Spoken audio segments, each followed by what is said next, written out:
ለቡና የሚሆኑኝን አንዳንድ እቃዎች ለመግዛት እየወጣሁኝ ነው እና እዛው እስኪ ቭሎግ ልስራ ብዬ አሰብኩ። ከመሸ በኋላ ነበር የወጣሁትና ፀሐዩ ደስ አይልም። በተቻለኝ ባህላዊ መልክ ያላቸው እቃዎች የምገዛባቸውን ስቶሮች አሳያችኋለሁ።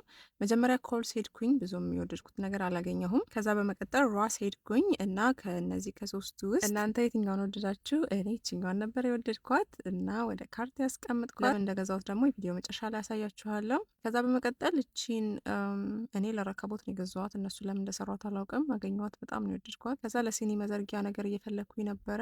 አንድ ሳር አግኝቼ ነበረ አረንጓዴ የሆነ ግን ይሄኛውን መረጥኩ። ከዛ በቃ ቤቴ ውስጥ አምጥቼ ካቀራረብኳቸው በኋላ አሁን ሰሞኑን ያለኝ የቡና ሴቲንግ ይሄን ይመስላል። በጣም ነው የወደድኩት።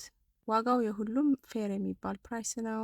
ሰንሩሜ ሙሉ መስታወት ስለሆነ ግድግዳ የለውም እና ቅድም ያስመረጥኳችሁን ቴብል ላይ የሚደረጉትን ነገሮች እኔ የገዛኋቸው ላይት ዌይት ስለሆኑ እንደዚህ ግድግዳ ላይ ለማንጠልጠል ነው። ከቤቱ ጋር የሚሄድ ዋል አርት ማግኘት አልቻልኩም ነበረ መስታወት ስለሆነ ይሄኛውን ወድጀዋለሁ። ኦኬ ፎር ናው። ሱቅ ሄደን መግዛት እያቆምን ነው። እኔ በበኩሌ በቲክታክ ምክንያት እና ኦንላይን ነው ብዙ ነገር ማዘው። አንዳንዴ ግን እንደዚህ ወጥቼ ሻፕ ሳረግ በቃ ኢትስ ናይስ ኢንትራክሽኑ ከሰው ጋር ያለው ምናምን። ኤኒዌይ ቴንክስ ፎር ዋቺንግ ቴንክ ዩ ፎር ቢንግ ሂር ባይ